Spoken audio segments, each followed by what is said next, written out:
friends, welcome back to Cannabis with Tiff, your space for mindful growing, plant care, and cannabis love. Today we're exploring something close to my heart, and that's how cannabis can support neurodivergent brains.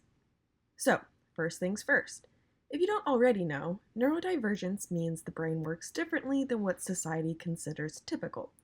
That might look like ADHD, autism, PTSD, sensory processing differences, and more. It's not something broken or something to fix. It's just another way of being human. Of course, having a brain that works differently can bring challenges, like staying focused, regulating mood, managing overstimulation, or getting good sleep. And that's where cannabis comes in. Not as a cure-all, but as a plant that interacts with the brain and body in fascinating ways. Here's the science. Our bodies all have an endocannabinoid system, or ECS.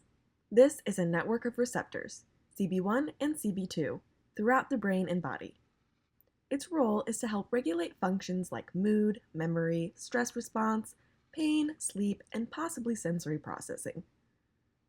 Our bodies naturally produce endocannabinoids. Molecules like anandamida, often called the bliss molecule, is one example. For some neurodivergent people, their endocannabinoid system may not always regulate efficiently.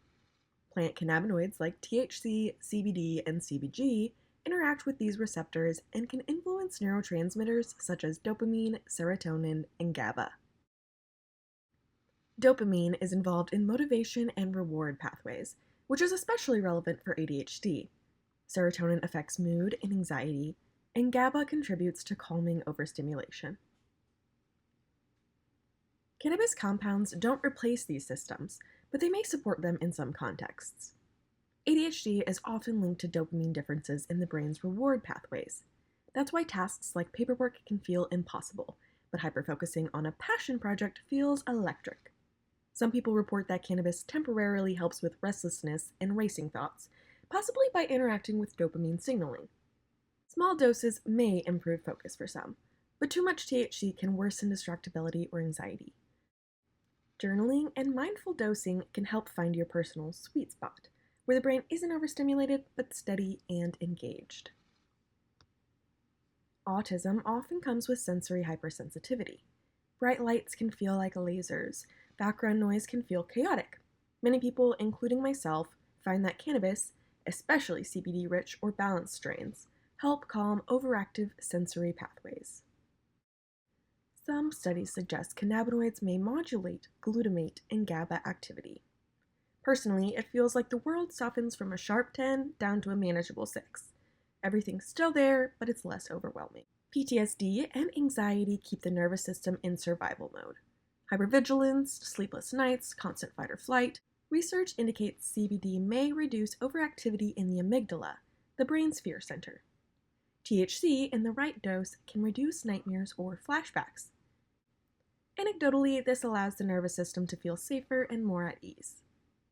Cannabis doesn't erase trauma, but it can help the body feel less like it has to constantly scan for danger. Insomnia and chronic pain often ride shotgun with neurodivergence, whether it's racing thoughts keeping you up or the body holding onto tension long after the mind is ready to rest.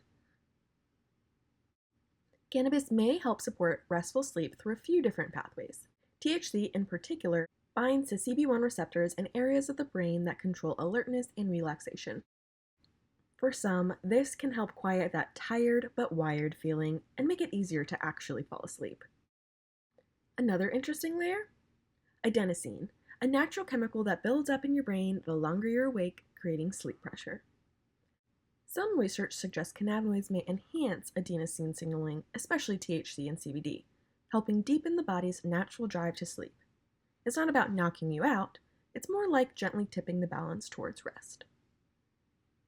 And when it comes to chronic pain, cannabis offers a multi-layered approach.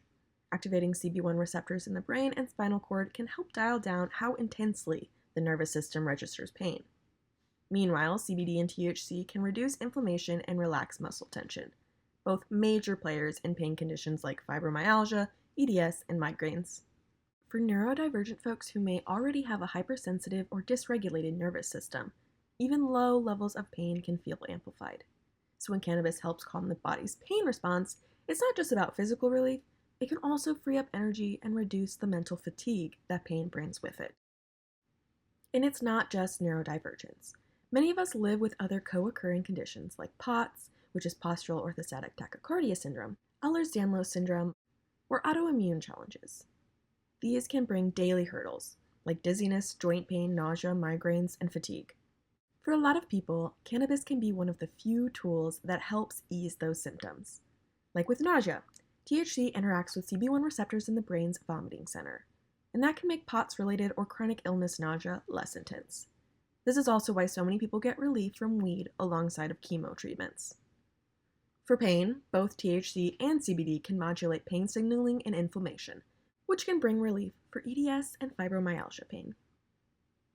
Cannabis isn't a cure-all, but for many, it's a plant ally that helps manage daily symptoms without the heavy side effect load that often comes with pharmaceuticals. And that brings me to something just as important: terpenes. These are the aromatic compounds found in cannabis and many other plants.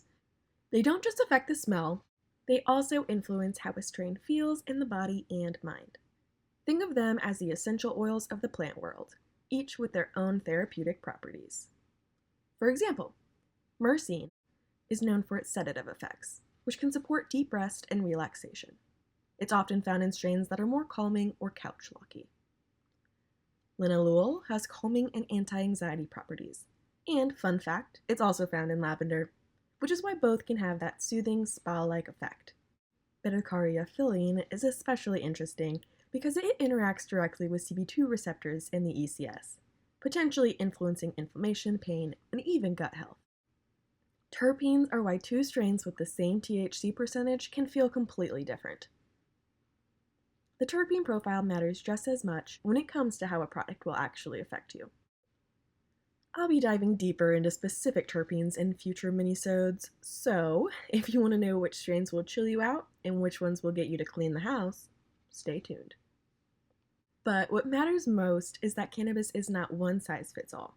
I always say, start low, go slow. Microdosing, even 2.5 milligrams, can make a difference without overwhelming your system. Keep a strain journal.